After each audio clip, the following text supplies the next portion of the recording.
Sabe, a gente costuma achar que é um bom observador, né? Mas será que somos mesmo? A verdade é que existe uma diferença gigantesca entre a história que a nossa mente cria sobre o que vê e como a ciência de fato observa o mundo. E é exatamente nessa diferença que a gente vai mergulhar agora. Vamos imaginar uma cena bem comum. Uma pessoa, que vamos chamar aqui de S, entra no ônibus completamente lotado. O que acontece em seguida? É quase instantâneo, né? A nossa mente já começa a criar uma história para preencher todas as lacunas. E aqui está o pulo do gato. Olha só esse contraste. De um lado, a gente tem uma história cheia de suposições. Cansada, tenta pedir, ninguém se importa. Mas peraí, nada disso pode ser visto de verdade. Do outro lado, o que a gente tem? Apenas ações, coisas observáveis. Caminha, para, vira a cabeça, expira fundo. A primeira versão é pura interpretação. A segunda é descrição. E essa é a base de toda a observação científica. Pois é. Essa prática de descrever em vez de interpretar exige uma linguagem muito própria. É uma linguagem que basicamente troca a poesia pela precisão. Para a gente entender isso na prática, vamos comparar com a literatura. Que descrição bonita, não é verdade? Machado de Assis usa palavras como fina flor e grande ar de felicidade para criar uma impressão a gente, para nos fazer sentir algo sobre o Deolindo. Aqui, o objetivo é a emoção, é a conexão. E essa comparação ilustra a tradução de uma forma brilhante. A tal longa viagem vira uma medida concreta, 6 meses. Tão depressa vira 10 minutos. E o tal grande ar de felicidade simplesmente some. Por quê? Porque não pode ser medido, não pode ser observado de forma objetiva.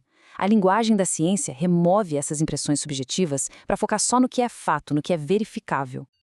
Então, a regra de ouro é esta aqui: descrever o que de fato acontece e não o que a nossa mente acha que está acontecendo. Parece uma distinção simples, né? Mas é exatamente aqui que a maioria das pessoas comete erros. E existem 3 tipos principais que a gente precisa evitar. O primeiro erro, e o mais comum de todos, é atribuir estados subjetivos. Quando a gente diz que alguém está feliz, na verdade, estamos adivinhando o que se passa dentro da cabeça daquela pessoa. E esse tipo de adivinhação, vamos combinar, é a fonte de um monte de mal-entendidos nos nossos relacionamentos. A ciência, por outro lado, ela não adivinha, ela descreve os indicadores externos. Olhem só este exemplo. Em vez de falar S está triste, um observador científico registraria os comportamentos que são visíveis e que nos levam a essa conclusão.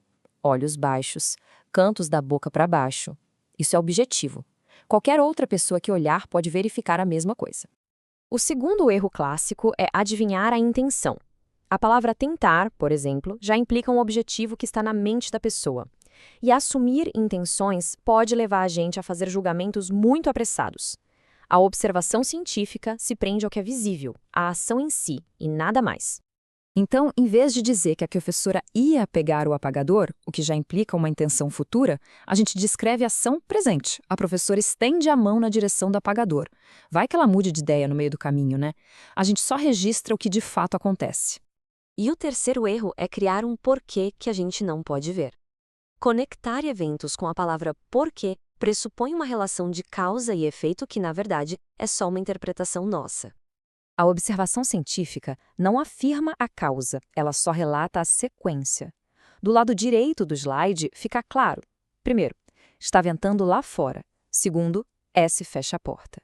Os 2 eventos aconteceram em sequência, ok? Mas a conexão de causa é uma suposição. Talvez S tenha fechado a porta por causa do barulho e não do vento. Não tem como saber só observando. Ok, entendemos o que evitar. Mas então como a gente se prepara para observar do jeito certo? Porque não é só aparecer e olhar, não. É preciso um planejamento bem cuidadoso. Para observar como um cientista, é preciso ter um plano.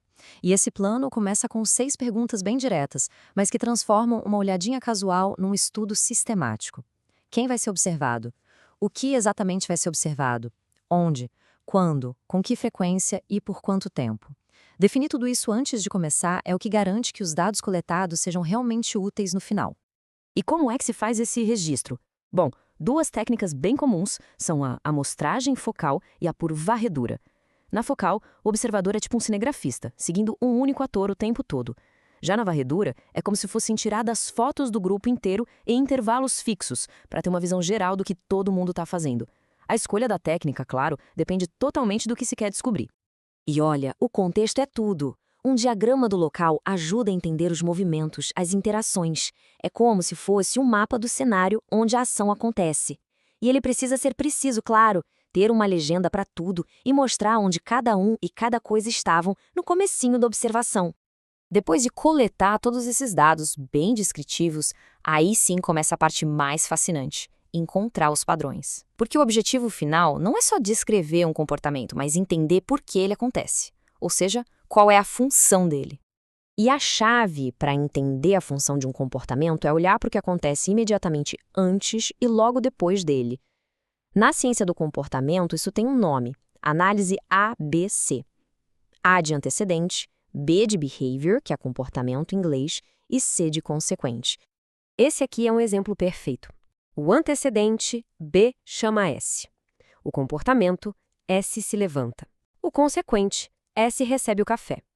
Essa sequência revela a função do comportamento de S, que foi obter o café. É analisando os dados dessa forma, em sequência, que os padrões começam a aparecer. E tudo isso nos traz de volta ao começo, né? Vimos duas maneiras muito, mas muito diferentes de enxergar a mesma situação. A pergunta que fica é: qual delas é a correta?